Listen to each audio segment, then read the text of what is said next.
कृष्णा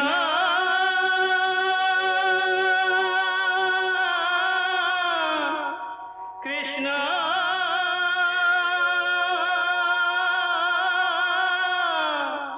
हरे कृष्णा हरे हरे।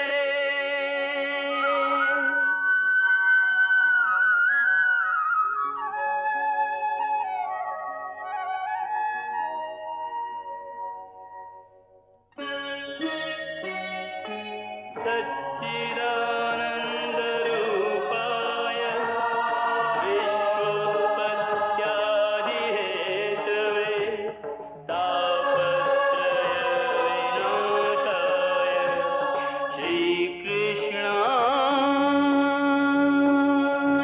वयं नमः।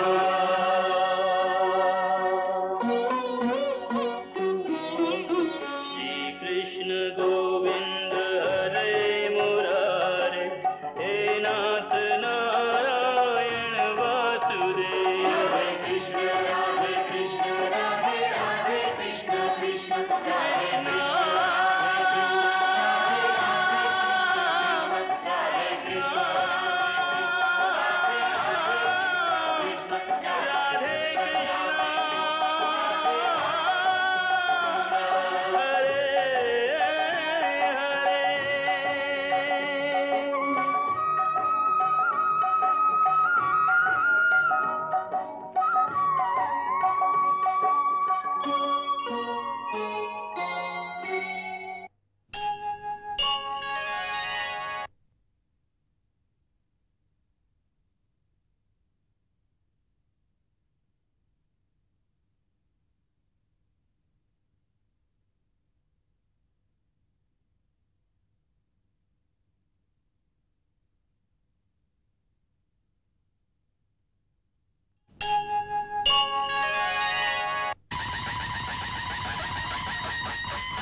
नहीं गया तो पागल हाथी की भांति वो कौरवों को अकेला ही पैरों तले रौंद डालेगा।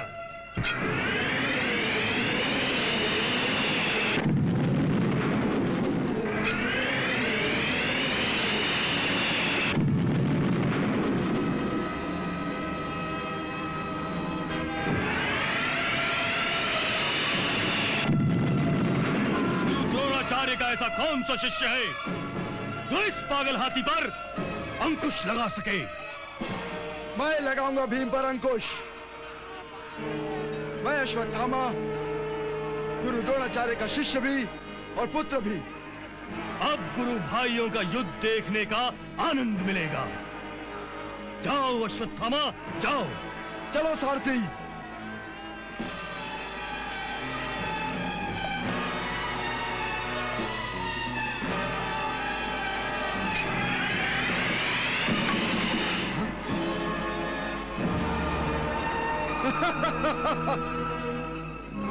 ओह, तुम? अश्वत्थामा, तुमने मेरे रथ को बाण से छेद कर मुझे युद्ध के लिए ललकारा है। हाँ भीम, तुम भी मेरे पिताश्री के शिष्य हो और मैं भी। देखते हैं हम दोनों में से कौन सा शिष्य अपने गुरु का मान रखता है। सावधान!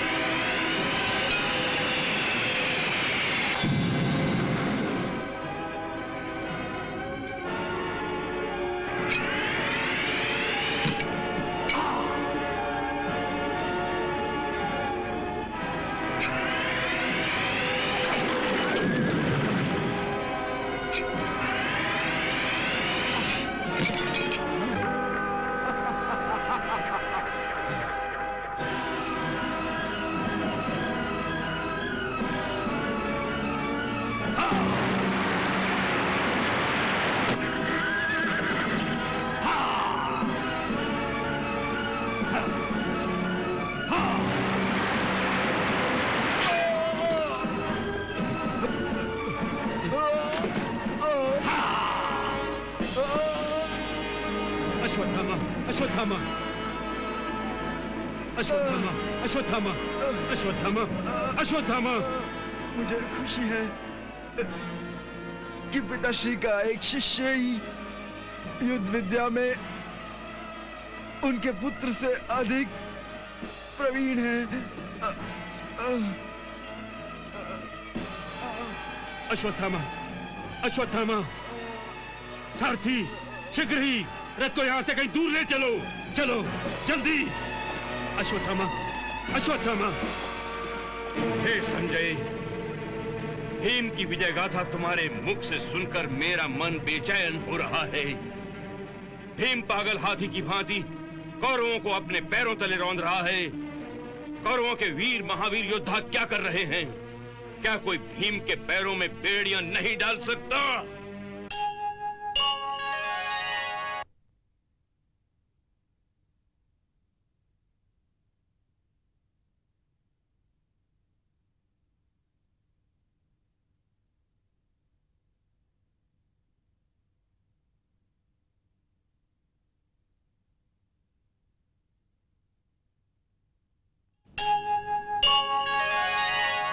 हे महाराज, रणभूमि पर तो घनघोर संग्राम चल रहा है।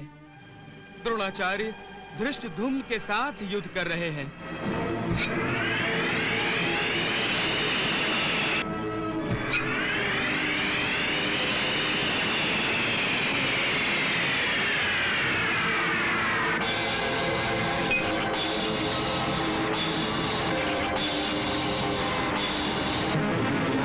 युधिष्ठिर शैल से युद्ध कर रहे हैं।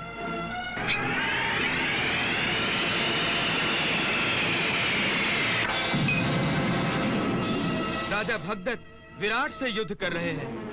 राजा द्रुपद सिंधु नरेश जयद्रथ से लड़ रहे हैं।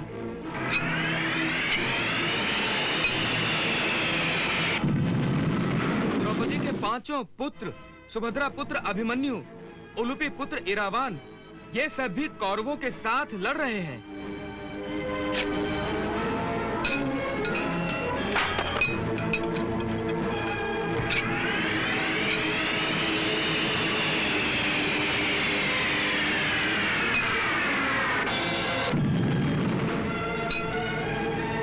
और द्रुपद पुत्र शिखंडी बाल्हीक के साथ युद्ध कर रहे हैं। और युवराज दुर्योधन? युवराज दुर्योधन पांडु पुत्र नकुल से लड़ रहे हैं।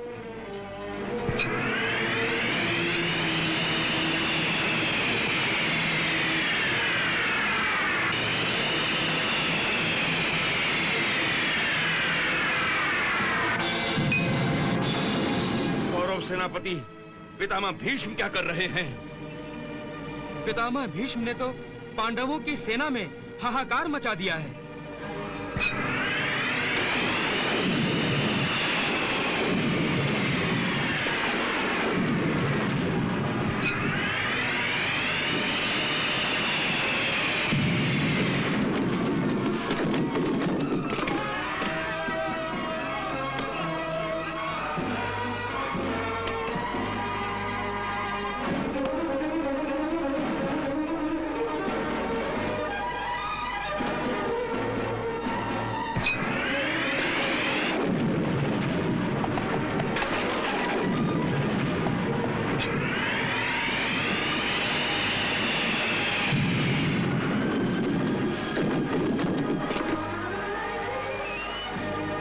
पितामह को रोकने के लिए पार्थ सारथी वासुदेव श्री कृष्ण अर्जुन का रथ लेकर उनके सामने आ गए हैं।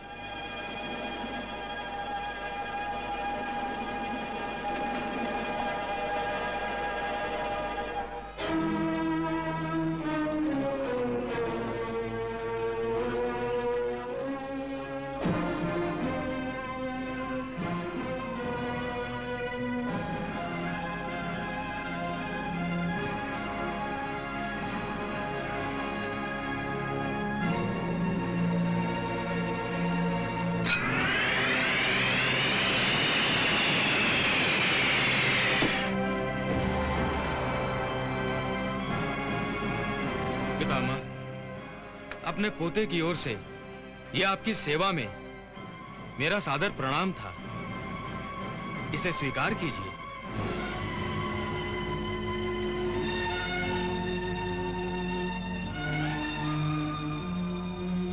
हे धनंजय, हमने तुम्हारे अनोखे प्रणाम को स्वीकार किया।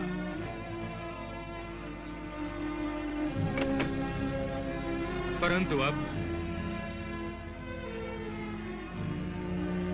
यदि मेरे बाण आपका अनादर करें तो मुझे क्षमा कीजिए। प्रिय पुत्र,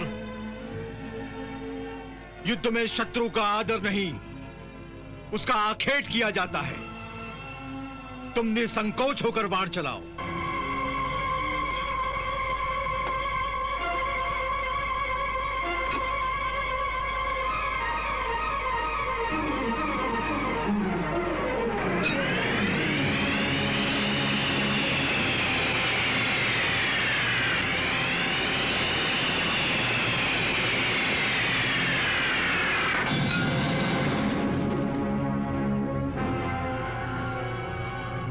कैसे योद्धा हो अर्जुन, जो तुम्हें युद्ध का पहला पाठ भी याद नहीं रहा। पहला प्रहार भरपूर होना चाहिए। देखो,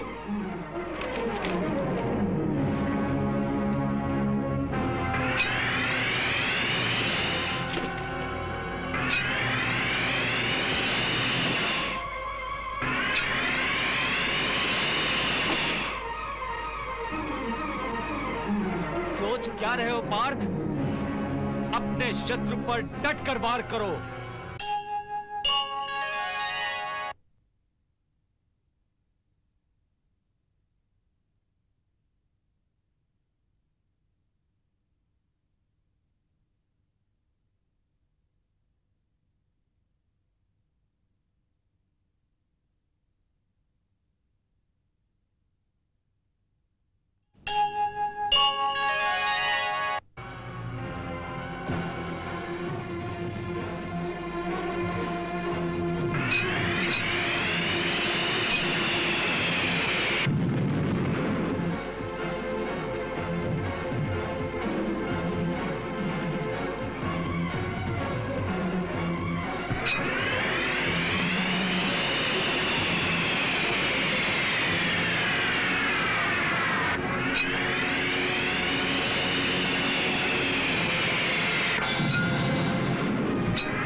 वहां ले चलो।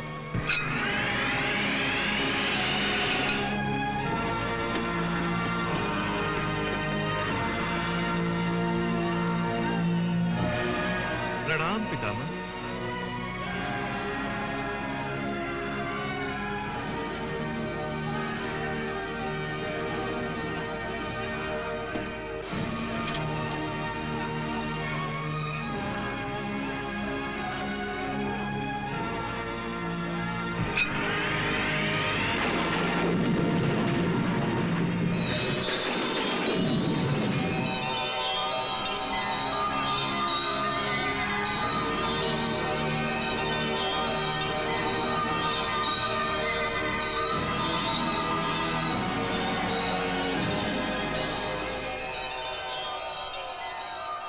सावधान पितामह,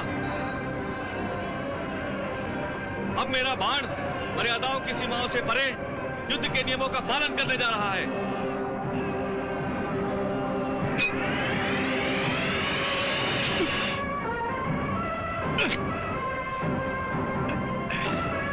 शाबाश, शाबाश अभिमन्यु। तुम भी अपने पिता अर्जुन की तरह एक बहादुर योद्धा हो और धनुर्विद्या में प्रवीण हो। परंतु सावधान, अब मेरी बारी है। लो, अब संभालो मेरा प्रहार।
पितामह भीष्म,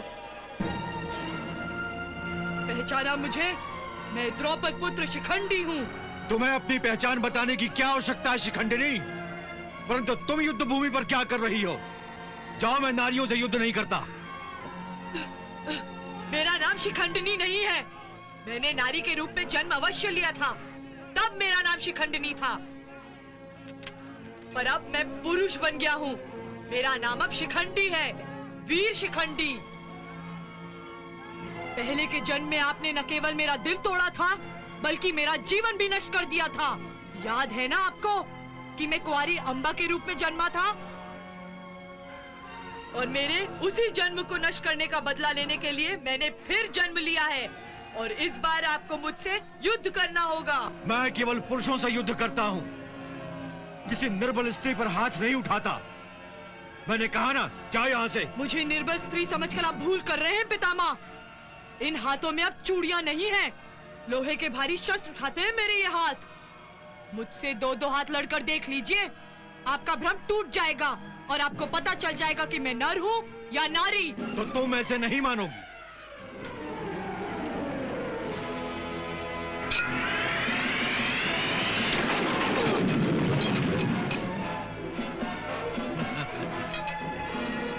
जाओ बेटी जाओ, पहले अपना रथ ठीक कराओ, उसके बाद युद्ध करने की सोचना। चलो सारथी।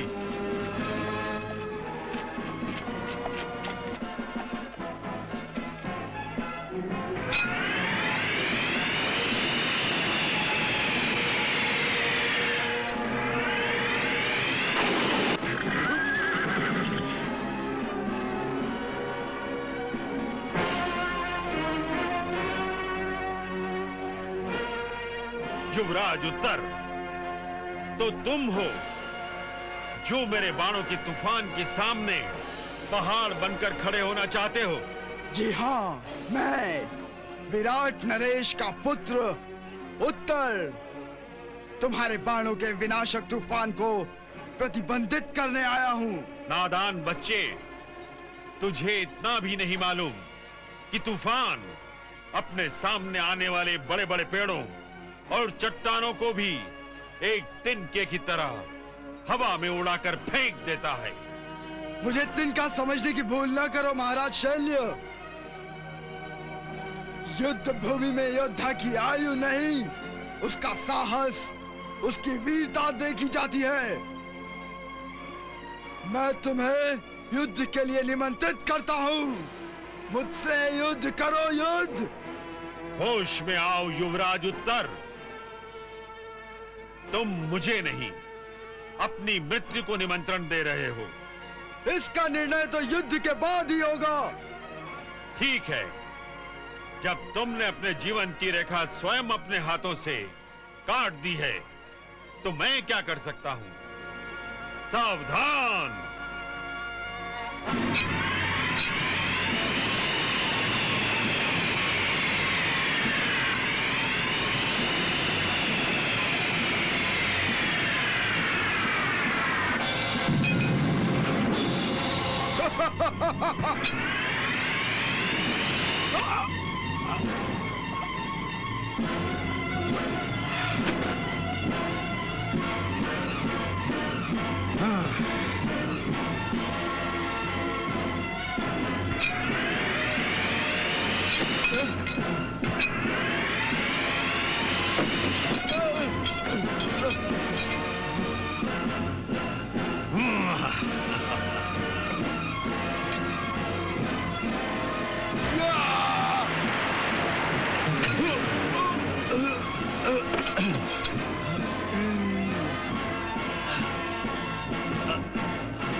शाबाश मेरे वीर पुत्र उत्तर, शाबाश।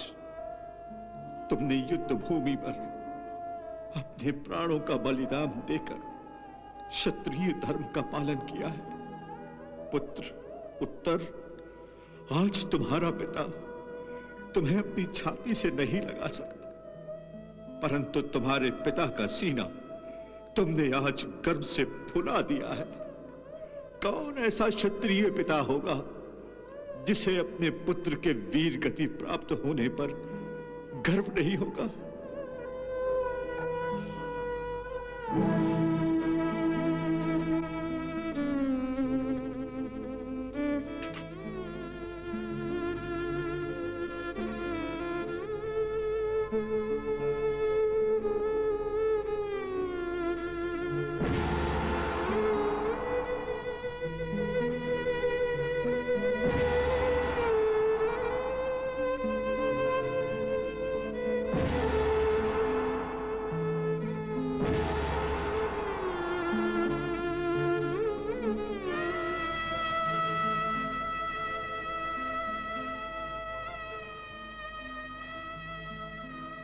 प्रणाम विराट नरेश।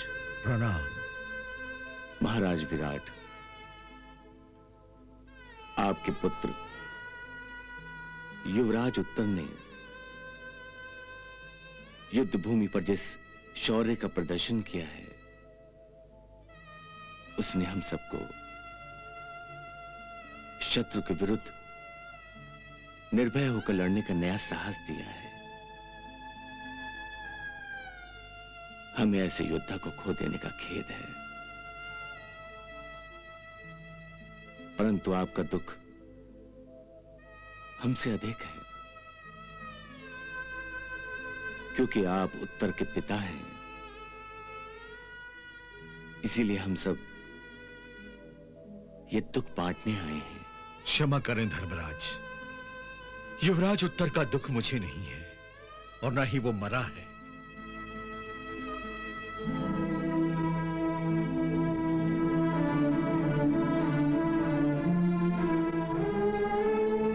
उत्तर ने तो एक सच्चे क्षत्रिय की भांति युद्ध भूमि पर अपने प्राणों की आहुति दी है।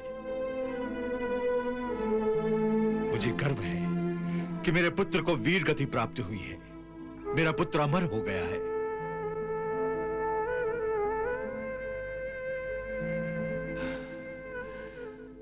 वाह महाराज वाह,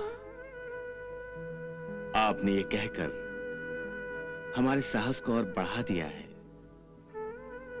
वाह महाराज, आप धन्य हैं। इस धर्म युद्ध में मेरा एक ही पुत्र काम आया है।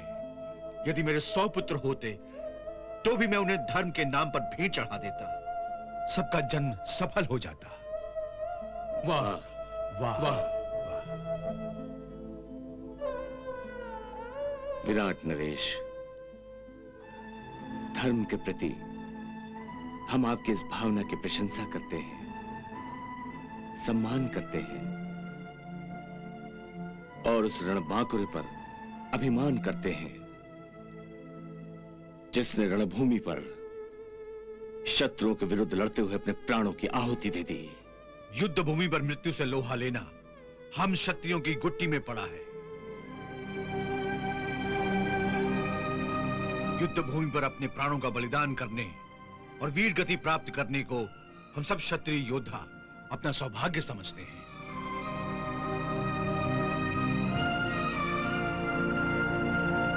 परंतु हमें यह भी याद रखना है कि हमारा उद्देश्य केवल वीर गति प्राप्त करना नहीं है। आज शत्रु सेना ने हमारे जितने योद्धाओं का वध किया है, कल हमें इससे अधिक कौरव योद्धाओं को नरक पहुंचाना है। इसलिए कल की रणनीति हमें आज ही तय कर लेनी चाहिए। अवश्य महाराज, अवश्य।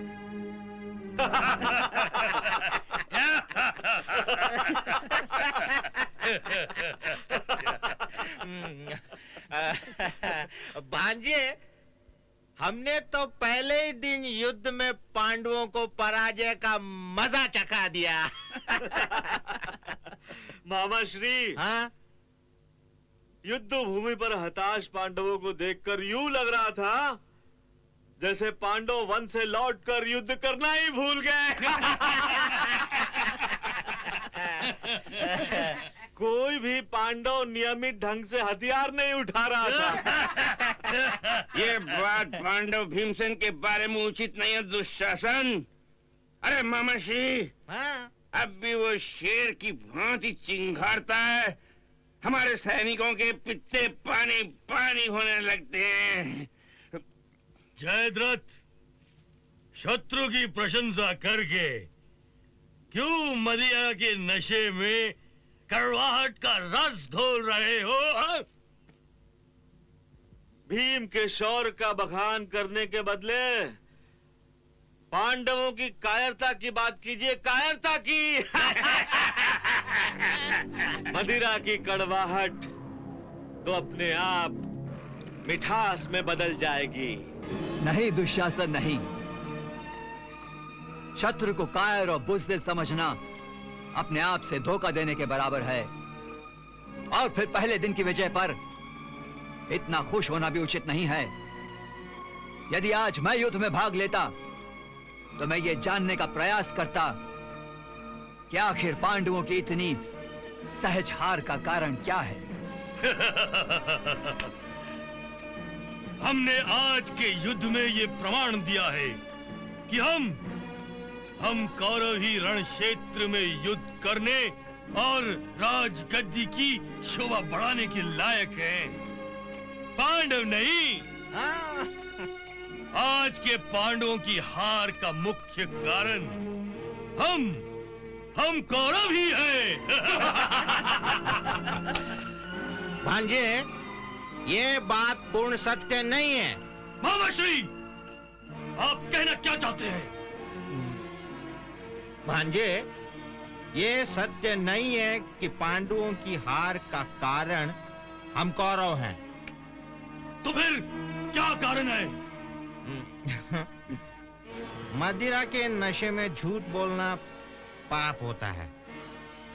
यदि तुम सच बोलने की आज्ञा दो तो कहूं। आप भी कमाल करते हैं मामाश्री। भला सच कहने के लिए भी आज्ञा की आवश्यकता होती है? ये पहली दफा सच बोल रहे हैं भ्राताश्री। यदि तुम सच नहीं सुनना चाहते हो तो नहीं कहता। नहीं मामाश्री, नहीं। बताइए क्या कारण है? पांडवों की हार का असल कारण है पितामह। ओ मामाश्री, ये तो हम भी जानते हैं। भांजे, तुम ये तो जानते हो कि तुम्हारी जीत का कारण भीष्म पितामह है, परंतु तुम ये नहीं जानते कि पांडवों की हार का कारण भी पितामह भीष्म ही है। मामाश्री, आप नशे में बहकी बातें कर रहे हैं। हमारी समझ में तो कुछ भी नहीं आ रहा है। इसमें समझने का क्या है? सरल और सीधी बात तो ये है कि पांडव पितामह और अपने गुरुजनों के आदर के कारण जी जान से युद्ध ही नहीं कर सके। अन्यथा एक अर्जुन अकेला ही 100 कौरवों पर भारी पड़ सकता था। मामाश्री, आप हमारे शौर्य का अपमान कर रहे हैं। पियो और पियो, इतनी पियो कि तुम्हारा मुंह बंद रहे और तुम्हारी ये उल्टी सीधी बातें हमें सुननी ना पड़े। क्षमा युवराज, क्षमा।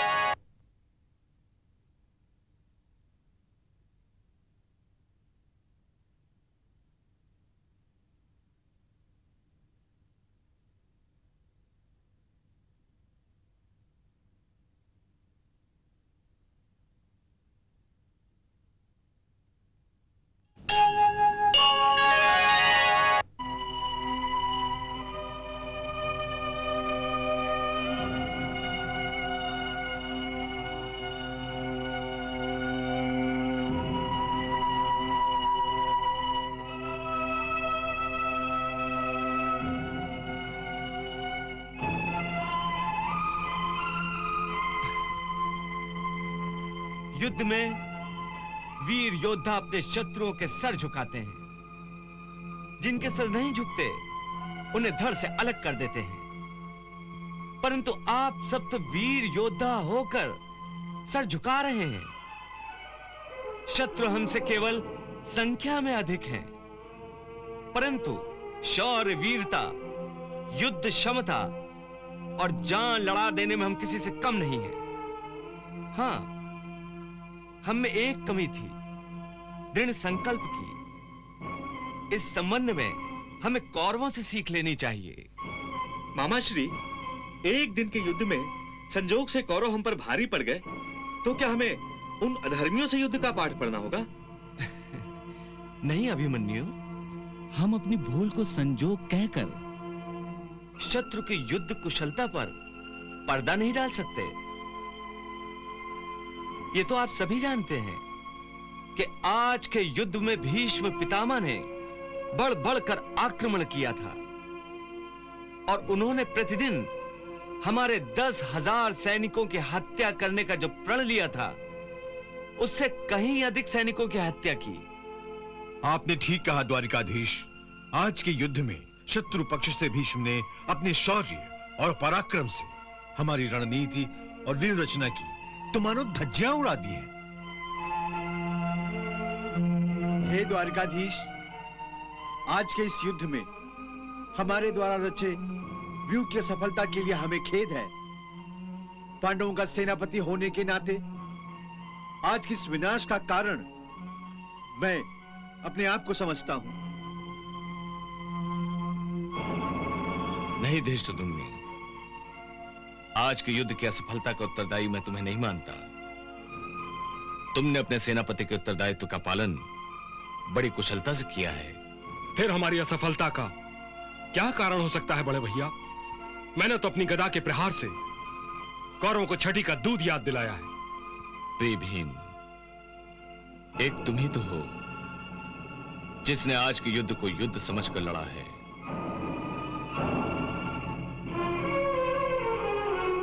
परंतु महाभारत के इस महाभयंकर युद्ध का परिणाम दोनों पक्ष के केवल 2 योद्धाओं पर निर्भर है, और वो हैं कौरव पक्ष से पितामह भीष्म और पांडव पक्ष से अर्जुन।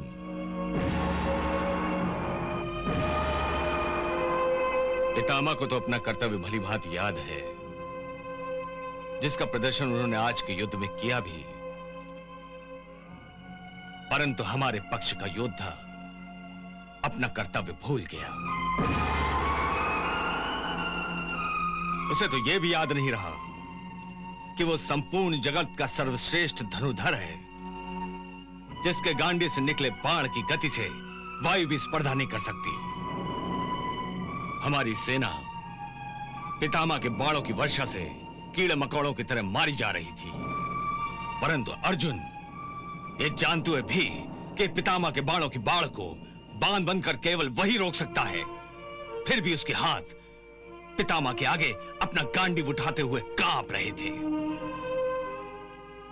जिस राजा की सेना में ऐसा हतबल योद्धा हो, वो राजा युद्ध कैसे कर सकता है? भ्राताश्री, मेरे प्रति आपका ये क्रोध उचित है। सचमुच मैंने भूल की है। कौरवों के विरुद्ध मैं जी जान से युद्ध नहीं कर सका, परंतु मेरा विश्वास कीजिए, ये भूल मैंने जानबूझकर नहीं की। पितामह के आदर के कारण मैं संकोच करता रहा।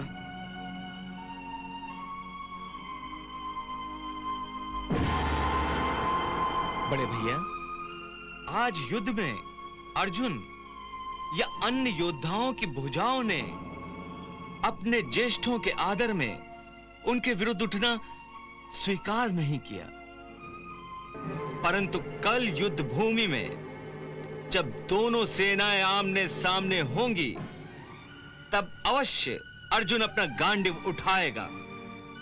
तब अवश्य अर्जुन पितामह के सामने लोहे की दीवार बनकर खड़ा होगा।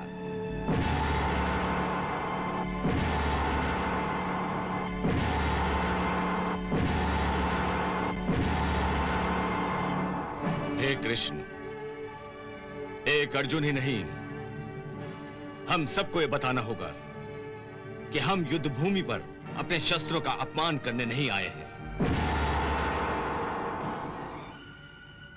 आज के युद्ध की हार का प्रतिकार कल हमें उनसे लेना होगा।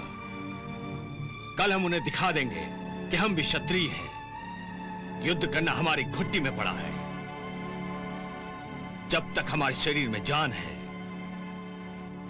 जब तक हमारी धमनियों में रक्त का प्रवाह है, हम युद्ध करते रहेंगे और यह प्रमाणित कर देंगे कि हमारा जीवन तलवारों की चमक और रक्त की वर्षा में बीता है।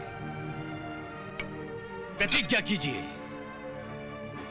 कि हम सब कल पितामह भीष्म के आज के संहार का भीषण उत्तर देंगे। हम प्रतिज्ञा करते हैं, हम प्रतिज्ञा करते हैं, हम प्रतिज्ञा करते हैं, हम प्रतिज्ञा करते हैं।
कल तो पितामह ने पांडवों के छक्के छुड़ा दिए थे और कौरवों ने अपनी पहली विजय पताका लहराई थी।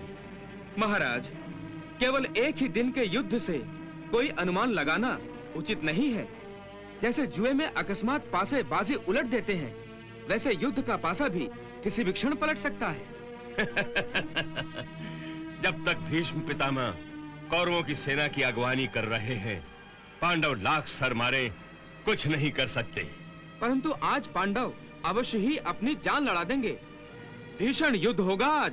आक्रमण!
इस प्रकार तो अर्जुन के बाणों की वर्षा से कौरव योद्धाओं के खून की नदियां बह जाएंगी, जिसमें कौरव योद्धाओं के लाशों के कटे हुए सर पानी के बुलबुलों की भांति तैरते हुए दिखाई देंगे। अर्जुन के तीरों की आंधी को रोकिए भ्राताश्री, रोकिए। मेरे होते हुए ऐसा नहीं हो सकता। यदि उसने गुरु द्रोण से धनुर्विद्या सीखी है तो हमने भी उन्हीं से तीर चलाना सीखा है।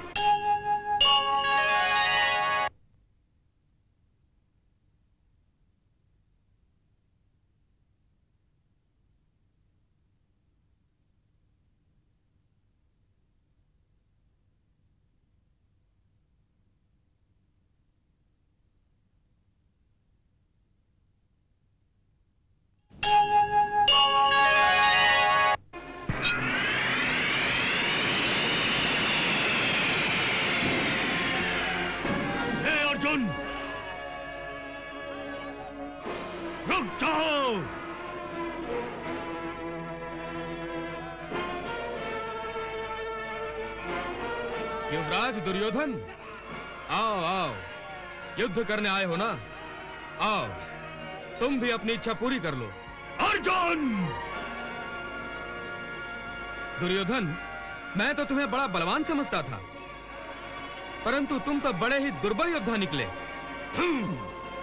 अपने क्रोध को भी तुम काबू नहीं कर सकते, और जो योद्धा अपने क्रोध को काबू नहीं कर पाता, वो कभी किसी पर भी विजय प्राप्त नहीं कर सकता। विजय श्री तो राजाओं के भाग्य में लिखी होती है, वनवासियों के भाग्य में तो भागना और भागते रहना ही होता है। तुम जिस धनुर्विद्या पर अहंकार कर रहे हो, उसी धनुर्विद्या से मैं तुम्हें फिर से वन का रास्ता दिखाऊंगा।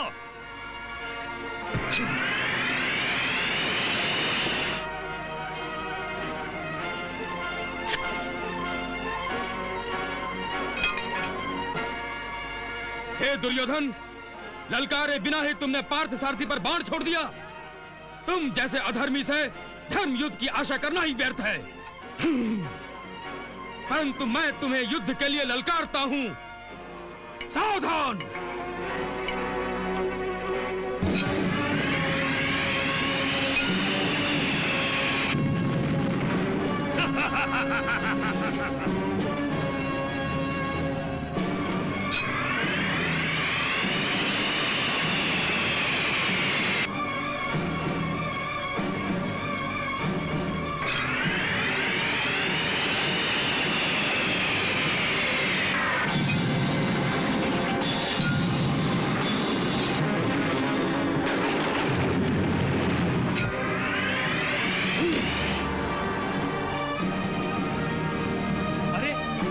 दुर्योधन के प्राण संकट में है, हमें उन्हें बचाना चाहिए। चलो चलो नहीं, हमारे बीच में कोई नहीं आए।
कृष्णा